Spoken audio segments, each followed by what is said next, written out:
इसके लिए विमेन के पेट के अंदर एक इंजेक्शन डालते हैं डॉक्टर और उससे एमनियोटिक फ्लूइड को निकाल करके उसको चेक करते हैं। मैं इस दौर से गुजर चुकी हूँ।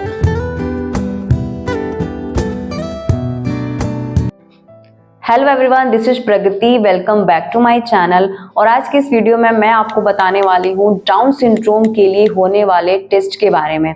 तो बने रहिएगा वीडियो में लास्ट तक। और अगर आप मेरे चैनल पर नए हैं तो इसे सब्सक्राइब कर लीजिए और बेल आइकन हिट करना ना भूलें ताकि मेरे नेक्स्ट अपकमिंग वीडियो के नोटिफिकेशंस आपको सबसे पहले मिल सके।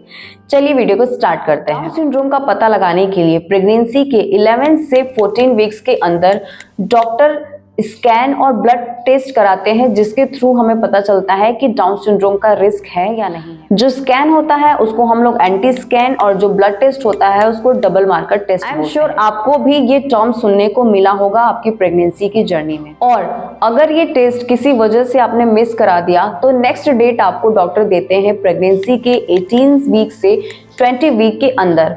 20 वीक के अंदर किसी भी कंडीशन में आपको ये टेस्ट करा लेना बहुत जरूरी है, वरना हो सकता है कि आगे आपको प्रॉब्लम हो जाए। एंटी स्कैन के अंदर डॉक्टर बच्चे के गर्दन के पीछे की कवरिंग को चेक करते हैं और उसके नोज बोन्स को चेक करते हैं।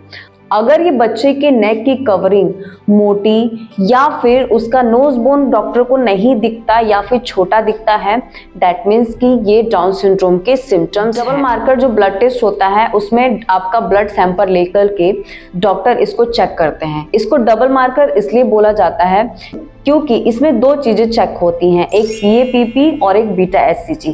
इसके जो क्वांटिटी आती है, इसका जो मेजरमेंट आता है, उसके अकॉर्डिंग डॉक्टर आपको एक रिस्क बताते हैं कि आपका लो रिस्क है या हाई रिस्क है। सारे टेस्ट एकदम एग्जैक्ट नहीं बताते कि बच्चा डाउन सिंड्रोम से ग्रसित है या नहीं है, सिर्फ ये एक चांसेस बताते हैं, एक रेशियो बताते हैं। जैसे अगर आपके रिपोर्ट में ट्राइसोमी 21 का रेशियो 1:250 के अंदर है तो ये हाई रिस्क रिपोर्ट कहा जाता है। जैसे अगर आपके रिपोर्ट में 1:135 या 1:120 करके आया है तो आप हाई रिस्क में हो। और अगर आपके रिपोर्ट का रेशियो 1:500 या फिर 1:1000 आया हुआ है तो ये बहुत ही लो रिस्क माना जाता है। इसका मतलब क्या हुआ? इसका मतलब ये है कि अगर आपका 1:250 के अंदर आया है, इसका मतलब कि हर 200 में से एक बच्चा डाउन सिंड्रोम से ग्रसित पाया जा सकता है। और ये एक डेटा है, एक मेजरमेंट है जिसके थ्रू रिस्क कितना है डाउन सिंड्रोम होने का ये पता लगाता है। अगर इस टेस्ट में हमारा रेशियो हाई रिस्क पे आया है तो क्या करें? अगर इस टेस्ट में आपका रेशियो हाई रिस्क है तो फिर डॉक्टर आपको एक और टेस्ट सजेस्ट करते हैं जिसको हम लोग कहते हैं एमनियोसिंथेसिस। टेस्ट में डॉक्टर आपके एमनियोटिक फ्लूइड को निकाल करके उसको चेक करते हैं। इसके लिए विमेन के पेट के अंदर एक इंजेक्शन डालते हैं डॉक्टर और उससे स्कैन करते हुए बच्चे की कंडीशन को भी देखते हैं कि कहीं निडल बच्चे को ना लग जाए। और एक साइड से स्कैनिंग चलती है और एक साइड से डॉक्टर उस निडल को लगा करके आपके स्टमक से फ्लूइड निकालते हैं। और इस पूरे प्रोसेस में लगभग आधे घंटे लग जाते हैं। आई कैन से कि बहुत ही पेनफुल टेस्ट होता है, मैं इस दौर से गुजर चुकी हूँ। और इसके बाद, इस टेस्ट के बाद डॉक्टर आपको पूरे एक दिन के लिए अच्छे तरीके से बेड रेस्ट के लिए बोलते हैं। आपको उस पूरे दिन कोई काम नहीं करना है क्योंकि पेट के अंदर निडल जाना इस बहुत ही कॉम्प्लिकेटेड चीज होती है। तो हो सकता है कि आपको थकान, चक्कर आने की प्रॉब्लम हो सकती है। तो आपको एक दिन पूरे दिन रेस्ट करना है। तो जो डॉक्टर फ्लूइड निकालते हैं उसमें डॉक्टर दो टेस्ट करते हैं। एक टेस्ट का जो रिपोर्ट है वो 1 वीक के अंदर आ जाता है और दूसरे टेस्ट का जो रिपोर्ट है उसके लिए आपको 21 डेज के लिए वेट करना पड़ता है। फर्स्ट टेस्ट जो है उसको फिश और दूसरे टेस्ट को हम लोग कैरियोटाइपिंग बोलते हैं। फिश टेस्ट के अंदर डॉक्टर क्रोमोसोम्स के सिग्नल्स को चेक करते हैं। अगर 21 नंबर के क्रोमोसोम्स पर 2 रेड सिग्नल्स आ रहे हैं दैट मीन्स कि आपका रिपोर्ट नॉर्मल है। और अगर 3 रेड्स आ रहे हैं दैट मीन्स कि आपका बच्चा डाउन सिंड्रोम से ग्रसित है।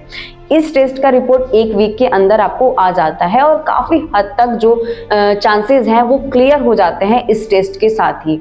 और दूसरा जो है वो कैरियोटाइपिंग, इसमें डॉक्टर है वो क्रोमोसोम्स को 44 नंबर के क्रोमोसोम्स तक चेक करते हैं और दोबारा 21 नंबर के क्रोमोसोम्स को चेक करते हैं। और इसका रिपोर्ट जो है वो 21 दिन के अंदर आता है क्योंकि इस टेस्ट में बहुत ही बारीकी से क्रोमोसोम्स को चेक किया जाता है। अगर आपका रिपोर्ट नॉर्मल आता है तो डॉक्टर कपल्स को डिसीजन लेने के लिए बोलते हैं इसीलिए कहा जाता है कि 20 वीक्स के अंदर ये टेस्ट आप करा लें, क्योंकि अगर कोई एबनॉर्मेलिटी आती है तो 20 सप्ताह के अंदर डिसीजन लेना है बहुत ईजी होता है। डबल मार्कर टेस्ट से डाउन सिंड्रोम के अलावा Edward syndrome T18, Patau syndrome T13 और टर्नर सिंड्रोम के बारे में पता चलता है। तो आज की इस वीडियो में हमने जाना कि डाउन सिंड्रोम से रिलेटेड कौन कौन से टेस्ट हैं। सो आई होप आपको ये वीडियो पसंद आई हो। अगर हाँ तो इसे लाइक शेयर एंड सब्सक्राइब करना ना भूलें। मिलते हैं नेक्स्ट वीडियो में, तब तक के लिए खुश रहिए, हंसते रहिए, हेल्दी रहिए। नमस्ते।